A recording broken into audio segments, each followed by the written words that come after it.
So let's continue with the really cool part of what Fourier was doing, the really novel thing that was controversial and really world transforming. So, as I said at the end of the last video, even if it's really not controversial that he got these solutions when you have the edge set to be a sine wave profile, sine of x, sine of 2x, sine of 3x, sine of 4x. But that's not incredibly useful because how often is that going to happen? Okay, so why is that the key to something much bigger? Well, let's go back to this picture, the top view of the sheet of the material that we're trying to analyze. The crucial property that makes this work is that the differential equation that describes heat flow, at least to a very good approximation, has this wonderful property of linearity. It's one of the most important properties of mathematics. That does not mean sequentiality. It doesn't mean things lining up in a line, although you'll see a lot of people misuse the words linear and nonlinear and think that mathematicians mean that when they say linear or nonlinear. What it means is that the result for the sum of two inputs, and so here we want to think of the temperature that we specify in the bottom as an input to a process, and then the resulting steady state temperature on the whole thing is the output to this process. And we want to understand this process. And this process has this wonderful linearity property, which says that the result for the sum of two inputs is the sum of the results for the individual inputs. Physicists refer to this as a superposition principle. And in various other videos, I've highlighted where the superposition principle is applicable. It's incredibly important when it applies. So if you have one temperature profile, let's go back to like the original temperature profile like this one. If you know the answer for this temperature profile, a certain very simple sine wave with one hump, okay, here's the answer for that one. That can be done analytically from the differential equation, not really hard if you know calculus. And then suppose you know the answer for this one, another one that's not too hard to do. Turns out if you then add those two together, and I'll show pictures of what it means to add those two profiles together, then we know what the answer for the sum of those two guys is. Okay, it turns out that is the key for why this can be generalized massively. Okay, so here is the result of summing those two together.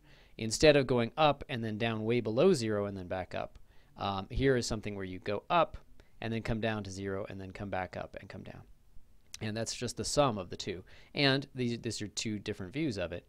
And it's possible to just add the results of the two answers that we got for the simple sine waves to get the answer for this kind of thing. Now you might say, well, that's still the same kind of function. It's still the same kind of wiggly function. Can we only do wiggly functions? Well, let's start to think about that seriously. So here I'm just going to look at the cross-section of just the profile. I'm not going to think about the heat distribution, the temperature distribution on the whole plate. I just want to focus on this idea of what does it mean to even add two functions together. Okay, so here's this example. Here's the blue here is the original profile, the very simple sine wave with one hump. And here's this greenish, I don't know if it comes out as green on YouTube. This is the profile that went up to 1, down to -1 with two humps and a pit. So two hot spots and a cold spot in the middle. And to add those together, you get the red profile. Well, what does that mean to add them together? Whenever you add two functions, it just means that, okay, for example, halfway through the edge, remember this represents the edge of that strip, halfway across in the middle, you just add the temperature that you were going to specify from the blue and the temperature you're going to specify from the red. That's 1 plus 0. 1 plus -1. So it's blue plus green. And then that cancels out to 0. Okay. What about here where it's particularly high? That's particularly high because, let's see, at about 0.2, you're adding something that's almost 1 here from the green and a little over 0.5 from the blue, and you get something about 1.6. So whenever there's a hump in one of them, it's going to tend to cause a hump in the other. Whenever there's a pit in one of them, it's going to tend to cause a pit in the sum, but those effects can cancel out. So for example, this is a good example here. You've got a hump going up here and a pit here that actually cancel out to 0. So that's what it means to be the sum of two functions. Just for any particular place where you want to evaluate the sum, you just sum the heights of the two functions and you get the result. And that's what I mean by summing the inputs or summing the outputs. So here's the deal. What if, just crazy idea here, what if we could represent an arbitrary profile as a sum of sine waves. Because here's what we really want to do. We don't want to have to be restricted to putting on this bottom edge something special that some mathematician tells us we know how to analyze. I want to be able to put an arbitrary profile, like super hot here, and then cold, super hot, super cold, super hot. It's just whatever function. Or, to go back to the original example that we still want to do, what if we just put a constant here? Just it's 100 degrees, or just 1 degree. Something simple all across the bottom. That doesn't look like sine waves. That's not wiggly. But what if we could actually represent it as a sum of sine waves? Then, using the superposition principle, the linearity property, we could get the answer. And that's what's going to happen. That's Fourier's plan. Okay, now this wasn't a completely new idea to think of what happens if you add lots of sine waves together. The idea is called trigonometric series. Series just means a sum of a bunch of things, and we're going to see that it's crucial that it usually means an infinite sum, which is where a lot of the subtlety lies. Well, all the subtlety lies, really. And trigonometric just means that it's sine or cosine waves. So it wasn't a completely new idea. Bernoulli, one of the Bernoullis, I didn't put his first name, I forgot which Bernoulli, actually. There was a whole mathematical family of Bernoullis. He proposed doing this kind of thing for a vibrating string. This works incredibly well to analyze vibrations, and that's way back in 1753. That's over 50 years previously. But it didn't go nearly as far then as Fourier took it. And partly it was because Euler, by far the most famous and influential mathematician of that century, he vetoed it. He didn't believe you could handle arbitrary profiles. It's not clear if he ever made a particularly definitive statement. I don't know the history well enough, but he definitely poo-pooed the idea in some way. And he definitely didn't pursue any kind of explicit formula for, okay, suppose you have some arbitrary function, some arbitrary profile. How would you make it out of sine waves? So this is largely because of sort of the ideas of what a function was in Euler's day, and we'll come back to that, why this was such a no-no in that time. Well, Fourier pushed on where Euler said you shouldn't, and for once this was a very good idea. He found explicit formulas that actually gave him a way to calculate what he claimed was a way to make a random function out of these waves, and we'll show examples of that in a second. He plugged them into the heat problem to solve them using the superposition principle, and the great thing is they really seem to work. It seemed to make sense in the physical context of the problem. And that really leads you to believe, okay, this is something that Euler thought was really suspicious. Maybe it's not a great idea, but hey, it seems to work. So let's look at some explicit examples of this, okay? So remember, what we want is we want to be able to represent a very simple profile. What if we just put the whole bottom edge in boiling water, and then we put the edges in ice, and then we just let it go to a steady state temperature profile? That should be really simple, except that a constant temperature profile is anything but wiggly. And it's suspicious to even try to create a constant function, something that's going to be like straight across here, out of things that are intrinsically wiggly. Now, in fact, I think, let me actually change this. I think on the plots it's actually 1. So I'm going to have had a measly little 1 degree Celsius on the bottom edge and 0. Not boiling water, I guess, anymore. Okay, so we want to create a constant function from wiggles. Now, let me show you how we do that. So we start out with the basic kind of wiggle, just one hump in the middle. And what we're going to do is we're going to add in higher and higher frequency wiggles. So at each stage, I'm adding in what's in the red down in the bottom, and the blue up here is keeping track of the sum, the running total of all of that stuff. And so what you see here is just adding a few wiggles, and what I hope you kind of see is that it's actually getting somewhat close to the idea of something that starts at 0, then suddenly jumps up very close to 1, and then hangs around near 1, and then comes down. This is just the sum, let me run it again, of this wiggle plus this wiggle here, plus this wiggle here, with the running total still up here, plus this wiggle here, plus this wiggle here. And maybe one more. No, that's it. Okay. Now, this is not really close to being a constant function where it's all 1 across, but it's a hint that it might work. Now, let's go over here. I'm going to go further with it. It's going to go faster. This is going to take that story a bit further, adding more and more wiggles. And what you can see, I think I got the normalization wrong. It's not really approaching 1. It's probably approaching like 4 over pi or 3 pi over 4 or something like that. But what you can see is that if you actually add the right amount of wiggles, and this is not random, I'm adding a very particularly chosen sequence of wiggles with certain frequencies and certain heights. But what you can see is that in the middle here, yeah, there's still a little residual wiggliness, but to a decent approximation, that's basically just a constant function with the same height across. And it's not hard to scale that to be whatever constant you want. We could scale it up to be 100. I just forgot to scale it when I made the animation. Now, right at the end, it's a little weird. One thing that, of course, is weird, something I mentioned in the first video, is that at the corner of this thing, remember at the corner, if I want to have the whole thing being boiling water here and freezing here, it's rather ambiguous. What the heck do I want at the edge? Well, what this is saying is that this trigonometric series idea, it's naturally actually going to hold the corner right at freezing. But it's going to jump up to boiling or whatever the constant temperature is you want pretty darn quickly. Now, there's more wiggling at the end, which is something called Gibbs phenomenon, which is a bit of a tricky issue, one of the many tricky issues with this stuff. But the main thing to convince yourself is that it's really not a horrible approximation to a constant function that just would go straight across and hold the same temperature everywhere on that edge. And we're making it out of wiggles. That's pretty amazing. Okay. So let's look at one more animation. Okay.